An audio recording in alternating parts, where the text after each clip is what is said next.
خصوصاً نوجوان اور آپ میں سے جو نوجوان بیٹھے ہوئے ہیں، ہو سکتا ہے آپ سینکڑوں یا ہزاروں میں ہوں گے، اچھی طرح سے سمجھ لیں تمہاری جوانی تمہارے ہاتھوں میں امانت ہے۔ اس جوانی کی حفاظت کرنا تمہاری ذمہ داری ہے، اور آپ کی جوانی کی حفاظت کے لیے آپ کے ماں باپ کچھ نہیں کر پائیں گے،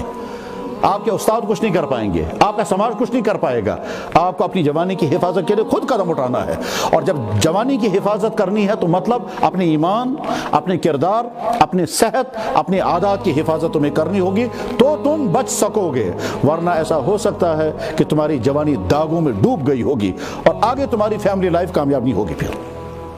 اللہ کے نبی علیہ السلام کو سب سے زیادہ فکر جس بات کا تھا وہ یہ کہ میری امت کے جوان بگڑنے نہیں چاہیے۔ آپ نے فرمایا کیف بکم ایھا الناس اذا طغى نساؤکم فسق، لوگوں اس وقت تمہارا کیا ہوگا جب تمہاری عورتیں بے قابو ہوں گی اور تمہارے نوجوان فاسق و فاجر ہو جائیں گے۔ لہذا میرے نوجوان بھائیوں اچھی طرح سے کان کھول کر کے سنیں اور اپنے دل میں لکھ کر کے رکھیں، اپنی ایمان کی بھی حفاظت کرنا، اور اگر کہیں کنفیوژن ہو جائے تو کسی اچھے عالم سے مل کر اپنا کنفیوژن دور کرنا۔ ایمان کا مطلب اللہ کی ذات، اللہ کے نبی کی ذات، آخرت کے متعلق دین کے کسی بھی چیز کے بارے میں کنفیوژن کہیں سے بھی آئے، چاہے کسی ویب سائٹ کے ذریعے، چاہے کسی فورم کے ذریعے، چاہے کسی تھیوری کے ذریعے، اور چاہے کسی گمراہ انسان کے ذریعے، اگر کنفیوژن کہیں آ گیا تو اپنے کنفیوژن کو دور کرنا، دماغ میں بٹھا کر مت رکھنا، ورنہ ایسا ہوگا اندر اندر تمہارا ایمان ختم ہو جائے گا اور تمہیں پتہ بھی نہیں چلے گا، زبان سے کہے گا استس مسلمان استی تو اسے اندر شاسن کفر۔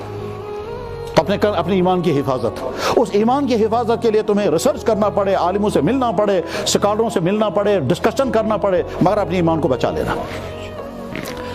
اور پتہ بھی نہیں چلے گا ورنہ ایمان چھن جائے گا۔ اس میں کچھ سکالر بھی بیچ میں آئیں گے کنفیوز کرنے والے، اس میں کچھ ویب سائٹیں کام کر رہی ہیں، اس میں ڈسکشن ہوتے ہیں ٹی ویوں پر، چینلوں پر، وہ ڈسکشن کا مقصد ہی ہوتا ہے ایمان والا کنفیوژن کا شکار ہونا چاہیے اور ایمان چھن جاتا ہے۔ تو ان سے اپنے آپ کو اسی طرح سے اپنے کردار کی حفاظت کرنی ہے، ڈرگ سے، فیشن سے، فضول خرچی سے، بدکاریوں سے، غلط ریلیشنز، غلط فرینڈشپ سے، چاہے وہ کسی کے ساتھ ہوں، اور اس کے ساتھ ساتھ میوزک اور ڈانس اور موبائل کی غلط یوزنگ، ان تمام چیزوں سے، اور یہ ساری چیزیں ہمارے دین نے حرام کی ہیں، اور اس لیے حرام کی ہیں کہ اس میں بے شمار نقصانات ہیں۔